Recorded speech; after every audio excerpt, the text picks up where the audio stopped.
दोस्तों मैंने मेरी वेट गेन जर्नी के पार्ट 3 में आपको बताया था कि किस तरह से मेरा फुट फ्रैक्चर जो था उसका प्लास्टर 1 महीने तक रुका। अब 1 महीने के बाद जब हम डॉक्टर के पास गए, डॉक्टर ने प्लास्टर खोला और उन्होंने बोला कि आप अपने दोनों पैरों पे खड़े होइए और चलिए। अब सही बात नहीं बता रही हूँ, उस दिन चलना बहुत दूर की बात थी, मैं अपने 2 पैरों पे खड़ी तक नहीं हो पाई थी। काफ़ी मुझे मदद की वहाँ पर जो नर्सिंग स्टाफ था, खुद डॉक्टर ने हेल्प किया, मैंने भी बहुत कोशिश की, पर मैं अपने इंजर्ड पैर पे खड़ी नहीं हो पाई थी। मुझे बहुत ही सीवियर पेन हो रहा था और वो जो मेरा फुट था, वो मेरा बॉडी वेट ले ही नहीं पा रहा था। तो इसके चलते फिर डॉक्टर ने मुझे बताया कि आप एक काम करो, अभी आप घर जाओ आराम से, और जो ये आपका पैर है जिसमें काफ़ी सूजन भी है, आप उसको आधे घंटे तक गर्म पानी में भिगो के रखो, उसको थोड़ा शेक दो और थोड़ा आराम करो और फिर वॉकर की मदद से आप हल्के से चलना शुरू करिए। अब दोस्तों दूसरा पैर ज़मीन पर ना रख पाने की वजह से प्लास्टर ना होते हुए भी मैं प्लास्टर की तरह लंगड़ी करके जैसे-तैसे घर पहुँची, सारे इंस्ट्रक्शंस मैंने फ़ॉलो किए, लेकिन आप देख सकते हैं काफ़ी सूजन है। थोड़ी देर बाद सूजन कम हुई, तो मुझे लगा कि एक ट्राई करती हूँ चलने का। मैंने चलने की कोशिश की, लेकिन फिर से सूजन बहुत ही ज़्यादा बढ़ गई। अब डॉक्टर की बताई हुई सारी इंस्ट्रक्शंस मैंने फ़ॉलो कर ली। मैंने खुद काफ़ी कोशिश की, पर मुझे सीवियर पेन हुए ही जा रहा था और मैं ज़रा सी भी चलने की या पैर नीचे रख रही थी, ज़मीन पे कोशिश कर रही थी, तो बहुत ही भयानक सूजन देख के मैं और भी ज़्यादा डर जाती थी। तो अब हुआ ये कि इस हालात में ना मैंने मेरा जो फ्रैक्चर था, फिफ्थ मेटाटार्सल, तब तक मुझे ये नहीं पता था कि इसको फिफ्थ मेटाटार्सल कहते हैं, लेकिन इतना पता था कि फुट फ्रैक्चर था। लेकिन उसके बाद मुझे समझ में आया कि जब मैंने इसके बारे में गूगल पे स्टडी करना शुरू किया। अब गूगल रिसर्च से मुझे पता चला कि पैर की उंगलियों को पैर तक जोड़ने वाली जो लंबी हड्डियां होती है उसको मेटाटार्सल कहते हैं, और मेरी फिफ्थ हड्डी टूटी है तो वो फिफ्थ मेटाटार्सल है। उसके ये 3 मुख्य भाग होते हैं, और फिर उसके डिटेल पार्टीशन के बारे में मैंने स्टडी किया, जहां पर मुझे समझ आया कि इस एक ही लंबी हड्डी में 6 तरह के फ्रैक्चर हो सकते हैं, जिसमें से ऊपर के 3 तो मेरे हिस्से में नहीं आ रहे थे, लेकिन ये जो बाकी के 3 है, मिड शाफ्ट, जॉन और अवल्सर, उसमें से मेरा कोई एक फ्रैक्चर होना चाहिए था। और मुझे पता चला कि जो बेस में होता है जॉन 1 2 3, वो सबसे सीवियर होते हैं। जॉन 1 तो फिर भी नॉन ऑपरेटिव जुड़ जाता है, लेकिन जो जॉन 2 और 3 होता है वो ऑपरेशन किए बगैर जुड़ती नहीं, क्योंकि वहाँ पे पूरी बॉडी में सबसे कम ब्लड सप्लाई होता है।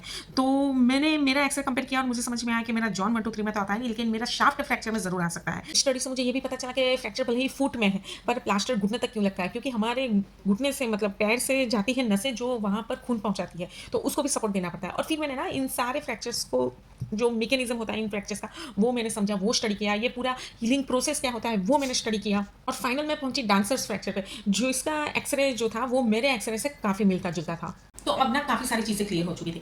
मैं ना मेरी अपनी इंजरी को बहुत ही अच्छे तरीके से समझ चुकी थी, और एक बात ये भी मुझे पता चल गई थी कि जब कभी भी हमें ये बॉडी मिलती है, जब कभी भी हम जन्म लेते हैं, तो हमारी ये बॉडी ना हमें एक ऑटो रिपेयर सिस्टम के साथ मिलती है, और बाकायदा हमारी शरीर के अंदर हमें एक डिफेंस टीम दी जाती है। जी हाँ, जब कभी भी हमें चोट लगती है तो हमारी नर्व सिस्टम उसके सिग्नल्स हमारे ब्रेन तक पहुँचाती है, और जैसे ही ब्रेन को पता चलता है कि भाई कुछ गड़बड़ है, वो सीधे ही हमारी डिफेंस सिस्टम जो होती है उसको एक्टिवेट करता है, और व्हाइट सेल्स सबसे पहले दौड़ते हैं, तो वो सोल्जर्स कहलाते हैं हमारी बॉडी के। और सेम चीज़ जब फ्रैक्चर होता है बॉडी के अंदर, तो ये जो व्हाइट सेल्स है वो दौड़ते हैं, और वहाँ का जो कचरा होता है, कचरा मतलब आप समझो, अगर कोई भी चीज़ हम 2 हिस्सों में तोड़ते हैं, चाहे वो प्लास्टिक है या लकड़ी की पेंसिल है या कुछ भी, तो सिर्फ उसके 2 हिस्से नहीं होते हैं। उसके 2 हिस्से होने के टाइम पे उसमें से काफ़ी कचरा भी निकलता है और काफ़ी पार्टिकल्स भी नीचे पड़ते हैं। तो ऐसे ही जब बॉडी में हड्डी टूटती है तो सिर्फ हड्डी के टुकड़े नहीं होते, बल्कि कचरा भी निकलता है। तो व्हाइट सेल्स सबसे पहले वहाँ जाते हैं, वो सारा कचरा वो खा जाते हैं, मतलब सब क्लीनलीनेस करते हैं, और वहाँ पर जो गैप बनी है उसको ना ये खून के थप्पों से फिल कर देते हैं, ताकि ये ज़्यादा डैमेज ना हो जब तक आपको सारवार मिले सही।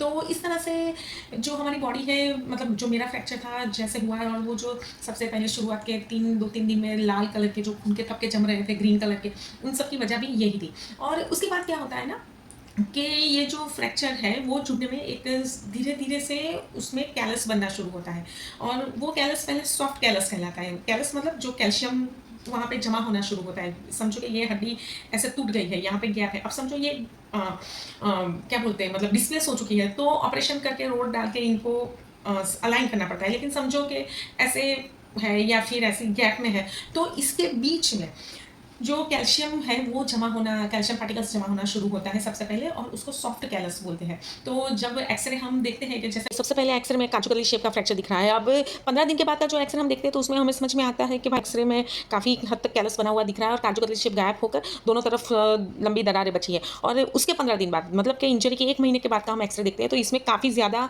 कैलस से फिलअप हुई हुई गैप दिखाई देती है।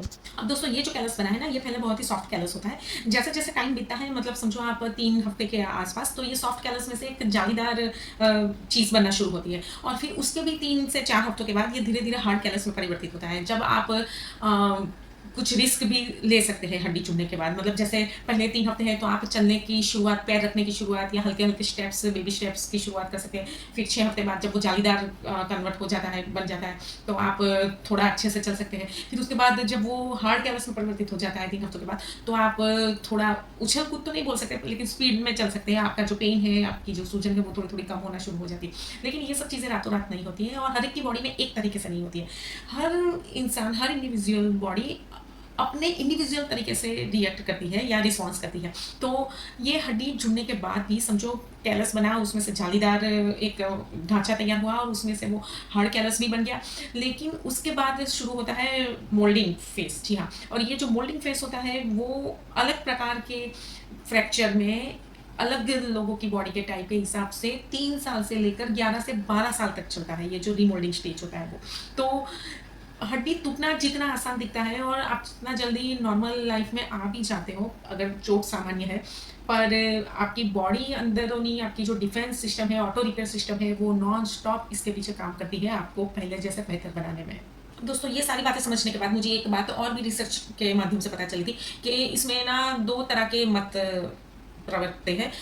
कुछ डॉक्टर्स हैं, मतलब उनका मानना है कि भाई 21 दिन में ये जो प्लास्टर है उसको रिमूव कर देना चाहिए। इंटरनेशनल लेवल पे कुछ डॉक्टर्स तो प्लास्टर्स भी नहीं लगाते, वो बूट पहना के ऐसे फ्रैक्चर्स को हील करवाते हैं। और कुछ डॉक्टर्स मानते हैं कि भाई इसको कम से कम 1.5 महीना, मिनिमम 1.5 महीना इसको प्लास्टर में रखना चाहिए। तो हर किसी की ट्रीटमेंट और हर किसी का बॉडी का जो रिस्पॉन्स है उस हिसाब से सबको अलग अलग ट्रीटमेंट मिलती है और लेनी पड़ती है, मतलब। तो मेरे साथ क्या हुआ कि ये मेरा प्लास्टर तो 1 महीने में खुल गया था और काफ़ी कोशिश मैंने की, डॉक्टर ने की, पर मैं पैर रख नहीं पा रही थी। और मुझे ना ऑलरेडी मैं उनके साथ डिस्कस कर चुकी थी कि मैंने पहले 2 ओपिनियन लिए हैं और प्लास्टर आप चेंज कर दो। और तो अब ना मुझे बहुत ही शर्मिंदगी महसूस हो रही थी वापस वहाँ पर जाकर बोलने की कि मैं नहीं चल पा रही हूँ, मैं मेरा वेट जो है वो बेयर नहीं कर पा रही हूँ। तो वो शर्मिंदगी की वजह से मैं वहाँ पर वापस नहीं जा पाई और फिर मैंने सोचा कि जो मेरे जो हमेशा से जो डॉक्टर रहे थे ऑर्थो के, उन्हीं से कंसल्ट कर लेती हूँ। तो जब मैं उनके वहाँ कंसल्ट करने गई तो उन्होंने बताया कि हाँ, प्लास्टर आपने खोल दिया पर इतनी जल्दी खोलना नहीं चाहिए जिस तरह की आपकी चोट है। और अगर आपको इतनी दिक्कत आ ही रही है तो एक काम करो, आप यहाँ पर ब्लू वाला प्लास्टर लगवा लो 15 दिन के लिए। और वो वेट भी काफ़ी कम रहता है, तो आपको प्लास्टर की वजह से जो बाकी की डिस्कम्फर्ट होती है उसमें भी काफ़ी राहत रहेगी। तो फिर मैंने वहाँ पर ना ये ब्लू प्लास्टर लगवा दिया 15 दिन के लिए। दोस्तों, एक सच्ची बात बताऊँ, ब्लू प्लास्टर और व्हाइट प्लास्टर में ना मुझे कुछ ज़्यादा अंतर नहीं लगा। थोड़ा बहुत शायद वेट का फ़र्क पड़ता होगा, बाकी at the end of the moment ना बोझ ही होता है, वो बंधन ही लगता है आपको, चाहे व्हाइट प्लास्टर हो पीओपी का या वो ब्लू प्लास्टर हो। तो खैर ये सब तो रूटीन आ गया था, फिर से वापस से मुझे 15 दिन निकालने थे प्लास्टर में। और मैं जिस तरह व्हाइट प्लास्टर में अपना पैर घुटने से मोड़ के हमारे घर की एक डाइनिंग टेबल की चेयर पे एडजस्ट करके अपना रूटीन करती थी, जैसे ब्रश करना है, खाना पकाना है, सुबह तैयार होना है, वैसे ही ब्लू प्लास्टर में भी मैं ये सब अच्छे से कर रही थी। और फिर क्या हुआ कि 15 दिन ख़त्म होने के कुछ 4-5 दिन बाकी थे, मतलब शायद 10 या 12 दिन हुए होंगे। और मैं ना एक दिन मेरे ये जो वॉश बेसिन एरिया है उसमें हर रोज़ की तरह ब्रश कर रही थी और पता नहीं कब क्या कैसे हुआ, मैं कुल्ला कर रही थी और मुझे खुद ही नहीं पता कि मैं कैसे गिर गई। और गिरते ही ना मेरा जो पैर प्लास्टर में था उसकी जो तीनों उंगलियां और अंगूठा बाहर था वो उल्टी दिशा में मुड़ गया और उसके बाद वहाँ पर ना भारी सूजन आ गई।